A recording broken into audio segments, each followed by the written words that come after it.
South ఆఫ్రికాతో test series ముగిసింది. ఇప్పుడు one day సమరం మొదలైంది. అయితే ఈ సిరీస్ లో ఎవరు ఆడతారు అనేది రసవత్తరంగా మారింది. అవును, చాలా ఏళ్ల పాటు భారత వన్డే జట్టులో కీలక ఆటగాడిగా ఉన్నాడు రవీంద్ర జడేజా. అయితే ఇటీవల వన్డే జట్టులో అతడి స్థానం ప్రశ్నార్థకంగా మారింది. ఛాంపియన్స్ ట్రోఫీ గెలిచిన భారత జట్టులో సభ్యుడైన అతడిని ఆస్ట్రేలియా పర్యటనకు ఎంపిక చేయలేదు. ఫిట్ గానే ఉన్నప్పటికీ ఆ సిరీస్ కు జడ్డూను పక్కన పెట్టేశారు. దక్షిణాఫ్రికా సిరీస్ లో మాత్రం ఛాన్స్ దక్కింది.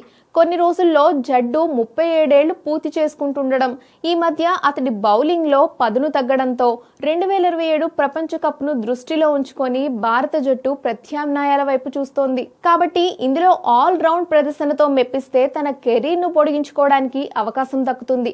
అలాగే షమి, బుమ్రా, సిరాజ్ లాంటి సీనియర్ పేసర్లలో ఒక్కరూ లేకుండా ఒక పెద్ద జట్టుతో వన్డే సిరీస్ ఆడుతుండడం చాలా ఏళ్ల తర్వాత ఇదే తొలిసారి. బలమైన బ్యాటింగ్ లైనప్ ఉన్న దక్షిణాఫ్రికాను భారత యువ పేసర్లు ఏ మేర కళ్లెం వేస్తారన్నది ఆసక్తికరం. హర్షదీప్ సింగ్, హర్షిత్ రాణా, ప్రసిద్ధ్ కృష్ణలతో కూడిన పేస్ త్రయానికి ఈ సిరీస్ ఒక రకంగా పరీక్షే.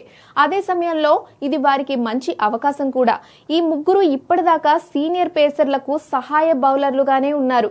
ఇప్పుడు వీళ్లే ప్రధానంగా పేస్ భారాన్ని మోయాల్సి ఉంది.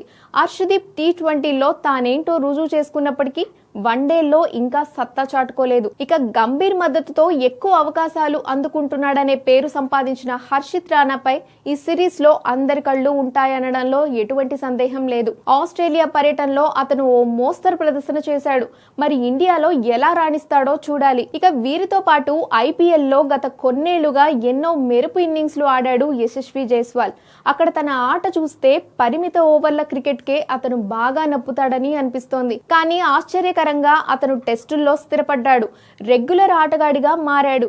కానీ వన్డేలు, T20లో మాత్రం పెద్దగా అవకాశాలు రాలేదు. ఆ జట్లలోకి ఎంపికైన తుది జట్టులో మాత్రం ఉండట్లేదు. అయితే కెప్టెన్ శుభ్మన్ గిల్ తో పాటు వైస్ కెప్టెన్ శ్రేయస్ అయ్యర్ గాయాలతో దూరం కావడం ఇప్పుడు యశస్వికి వరంగా మారింది. దక్షిణాఫ్రికా సిరీస్ లో అతను తుది జట్టులో ఆడబోతున్నాడు. రోహిత్ శర్మతో కలిసి యశస్వినే ఇన్నింగ్స్ ను ఆరంభించబోతున్నాడు. ఈ సిరీస్ లో 1-2 పెద్ద ఇన్నింగ్స్ లు ఆడాడంటే యశస్విని ఇకపై వన్డే జట్టుకు ఎంపిక చేయక తప్పని పరిస్థితి తలెత్తుతుంది. టెస్ట్ సిరీస్ లో దక్షిణాఫ్రికా బౌలర్లను ఎదుర్కొన్న అనుభవం అతడికి కలిసొచ్చేదే.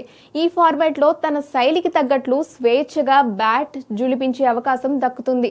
మరి ఈ అవకాశాన్ని అతను ఎంత మేర ఉపయోగించుకుంటాడో చూడాలి.